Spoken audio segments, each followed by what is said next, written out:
திருவள்ளூர் மாவட்டம் மீஞ்சூர் அருகே சேதமடைந்த சாலைகளை சீரமைக்க வலியுறுத்தி பொதுமக்கள் சாலை மறியல் போராட்டம் நடத்தினர். பொன்னேரி திருவொற்றியூர் நெடுஞ்சாலையில் நாள்தோறும் ஆயிரக்கணக்கான வாகனங்கள் சென்று வருகின்றனர். கடந்த 2 ஆண்டுகளாக இந்த நிலையில் சேதமடைந்த நிலையில் கடந்த ஆண்டு ஆய்வு செய்த மாவட்ட ஆட்சியர் 16 கோடி ரூபாயில் 8 மாதங்களுக்குள் சாலை அமைத்து தரப்படும் என கூறியிருந்தார். மழை ஓய்ந்து 6 மாதங்களான நிலையிலும் மீஞ்சூர் முதல் வல்லூர் சந்திப்பு வரை சாலையில் கொட்டப்பட்ட ஜல்லியில் இருந்து புழுதி பறப்பது எனவும் சேதமடைந்த சாலையில் விபத்துகள் ஏற்பட்டு உயிரிழப்புகள் தொடர்கதையாகி வருகின்றதை கண்டித்தும் அப்பகுதி மக்கள் பட்டமந்திரியில் திடீர் சாலை மறியலில் ஈடுபட்டனர்.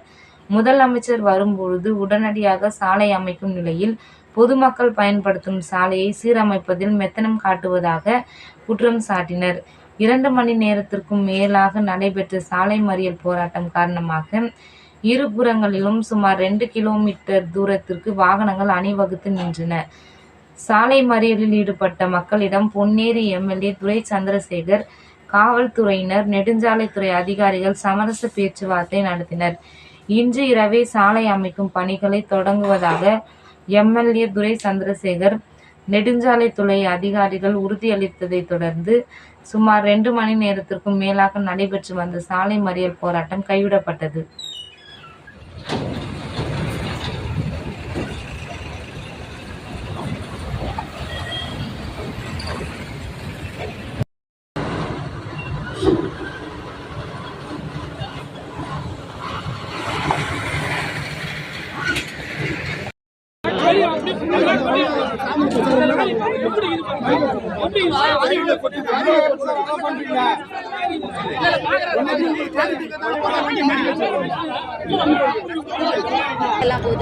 சார், இந்த ரோடு சரியில்லை சார். ரோடு ஃபுல்லா பள்ளம் மேடு. குழந்தைங்களை ஸ்கூல் கூட்டு போயிட்டு கூட்டு வர முடியல. நாங்கள் ஸ்கூல் போகும்போதே இந்த மாதிரி இந்த சிமெண்ட் லாரிங்க போது பாருங்க, அப்படியே சிமெண்ட் எங்க மேல கொட்டுது. நாங்கள் குழந்தைங்களை எப்படி கூட்டு போயிட்டு கூட்டு வர்றது? பிள்ளைங்க ஒரு நாள் வீட்டுக்கு வர்றது எங்களுக்கு பயமா இருக்கு. குழந்தைங்க பத்திரமா விடுமா வீட்டுக்கு? எத்தனை ஆக்சிடென்ட் சார். நாங்கள் ஸ்கூல் போகும்போது எத்தனை ஆக்சிடென்ட் பார்க்குறது தெரியுமா? இந்த ஊர்ல அந்த ஒரு ஸ்பீட் பிரேக்குங்க கிடையாது. குழந்தைங்க போகும்போது வரும்போது பார்த்து நாங்கள் கூட்டு போதாது. லாரிங்க வரக்கூடாது சார், கண்டெய்னருங்க வரக்கூடாது. இந்த மாதிரி சிமெண்ட் லாரிங்க இந்த ஏரியாவில் வரக்கூடாது சார். அதெல்லாம் நிறுத்தணும். எங்கள் ஊரில் நோவுங்க அதிகமாகிடுச்சு சார். குழந்தைங்களுக்கு அதிக நோவு. இதால தான் சாம்பல், ஒரு வீட்டில் ஒரு பொருள் வச்சு எடுத்தா அவ்வளோ சாம்பல் இருக்கும். எப்படி சார் நாங்களாம் இங்கே இருக்கிறது? அதனால தான் சார் காலையிலேருந்து இருக்கிறோம் சார். குழந்தை குட்டிங்களோட உட்காந்துக்கிறோம் சார். இங்கே பாருங்கள் சார், எல்லா குழந்தைங்களோட உட்காந்துக்கிறோம். இதுக்கு ஒரு முடிவு தெரியணும் சார். இந்த சாம்பல் இது வரக்கூடாது சார். இந்த சைடு லாரிங்க வரக்கூடாது. ரோடு போடணும் சார். பள்ளம். இதே அதிகாரிங்க இந்த இடத்துல ஷேர் ஆட்டோவில் போக சொல்லுங்கள் சார். ஷேர் ஆட்டோவில் ஸ்கூலுக்கு போய் எத்தனை ஸ்கூல் இருக்குது தெரியுமா? இங்கே 7 ஸ்கூல் இருக்குது. அப்போ எவ்வளோ பிள்ளைங்க படிக்கும்? எப்படி சார் நாங்கள் கூட்டு வருவோம்? ஷேர் ஆட்டோவில் அமுக்கி குலுக்கி நாங்கள் போய் இறங்கிறதுக்குள்ள எப்படி ஆகும் தெரியுமா? இதுக்கு ஒரு முடிவு தெரியாமல் விடுற மாதிரி இல்லை சார். பேசியிருக்கிறாங்க, முடிஞ்சிருக்கு பொழுது. நீங்கள் எல்லாம் எஸ்தர் சார்.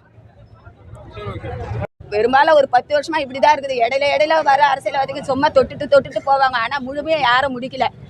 ஏன்னா இதுக்கு ஸ்பீட் பிரேக்கும் கிடையாது. பொம்பளைங்க முதல்ல லேடிஸ்ங்களும் குழந்தைங்களும் ரொம்ப பாதிக்கப்பட்டாங்க.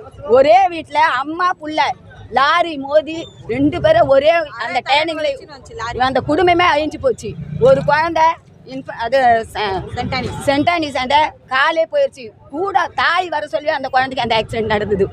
பெத்த தாய் வர சொல்லி இந்த ஆக்சிடென்ட் நடக்குது. அப்போ அந்த குழந்தை தனிமையில் எப்படி வரும்? அதுக்கு முழுக்க யார்? இந்த லாரிங்க தான். கண்டெய்னர் லாரிங்க, இந்த சாம்பல் எடுத்துன்னு வர வண்டிங்க. இது ரொம்ப அதிகமாக ஆகத்தான் ஆக்சிடென்ட் அதிகமாக நடந்துன்னு இருக்குது. மக்களுடைய கோரிக்கையும் ஒழுங்கான முறையில் இது நிறைவேறலை.